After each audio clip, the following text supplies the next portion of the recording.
Bonjour, la coopérative Bioserre vous propose cette vidéo pour vous aider à déclarer en ligne vos emblavements et accéder aux données qualitatives et quantitatives de vos lots livrés à la coopérative. Démonstration.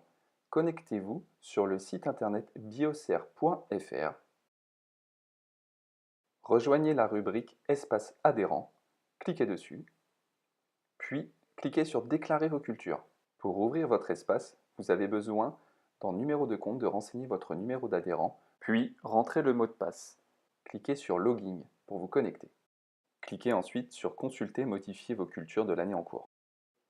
Renseignez maintenant le numéro d'îlot en se basant par exemple sur votre déclaration PAC. Renseignez ensuite la surface de l'îlot. Vous aurez remarqué au passage que le numéro de parcelle se crée automatiquement.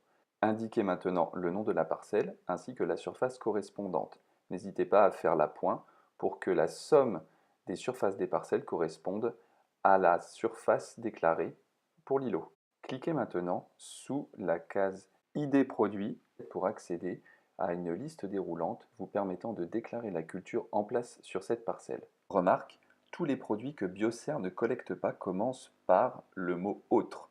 C'est le cas de la luzerne, des légumes frais, du lin textile par exemple. En ce qui concerne les produits que sont l'épeautre et l'engrain, merci de les renseigner sous l'appellation épeautre entier alimentation humaine bio ou engrain entier alimentation humaine bio. En ce qui concerne le seigle lentillon, n'hésitez pas à renseigner ce mélange sous l'appellation seigle lentillon fourragé bio. En ce qui concerne les blés anciens, n'hésitez pas à utiliser cette appellation qui vous est proposée dans la case ID produit.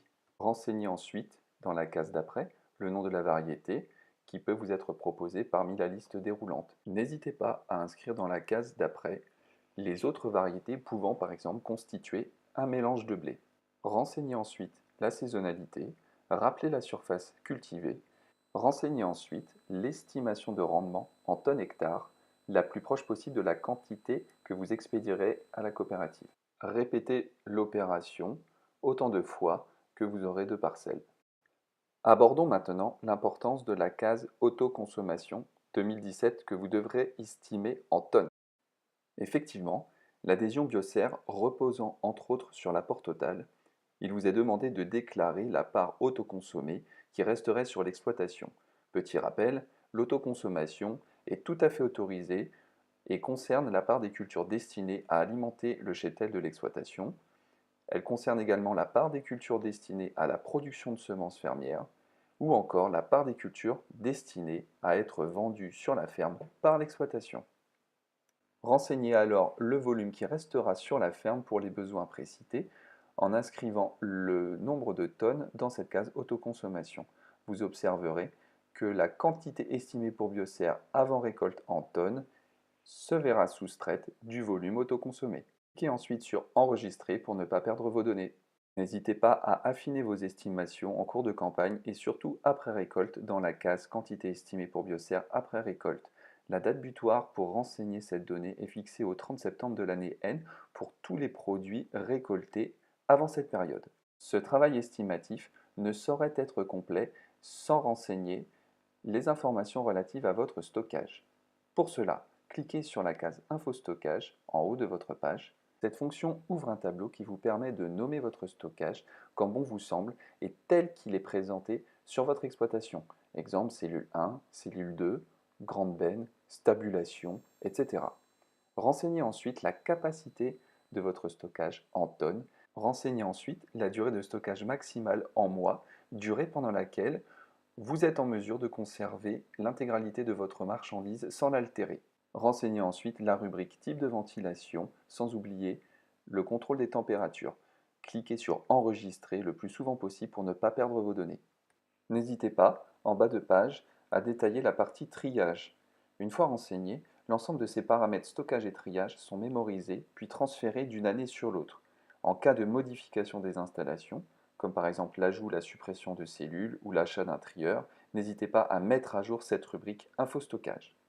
Retournez maintenant sur votre espace adhérent où il vous sera désormais possible d'attribuer à chaque culture un lieu de stockage que vous retrouverez parmi la liste déroulante comme indiqué dans vos informations stockage. Renseignez ensuite la date à partir de laquelle vous souhaitez faire enlever la marchandise par la coopérative. Cliquez sur Enregistrer pour ne jamais perdre vos données. Vous avez la possibilité de laisser en commentaire toute remarque relative à vos emblavements dans l'espace situé en dessous de votre tableau.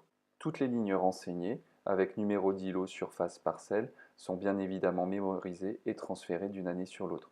Une simple mise à jour des cultures de l'année sera à réaliser. Vous avez toujours la possibilité également de supprimer l'une des lignes figurant dans votre déclaration d'emblavement en cliquant simplement sur le bouton Supprimer. Nous venons de voir comment déclarer en ligne un emblavement et comment lui attribuer un lieu de stockage. Ces deux travaux déclaratifs permettent certes à la coopérative d'être plus performante par un accès à l'information en direct et précis et vous permet à vous, adhérents, d'avoir accès en ligne à la qualité de vos produits livrés à la coopérative. Pour cela, il vous suffit de cliquer sur Accès qualité des stockages au début de votre espace adhérent. Vous retrouverez un tableau avec les paramètres qualitatifs à la seule condition d'avoir attribué à chaque culture un lieu de stockage. Des échantillons non affectés à un stockage apparaissent en bas de page dans la rubrique Échantillons sans stockage. Dernière remarque, il n'est pas possible d'utiliser le même stockage pour deux espèces différentes. Enfin, les années antérieures sont consultables mais non modifiables. Nous espérons vivement que cette vidéo vous aidera à déclarer plus sereinement vos emblavements en ligne et à accéder aux données qualitatives comme quantitatives. Pour toute aide supplémentaire, n'hésitez pas à nous contacter au numéro habituel. Merci et bonne campagne!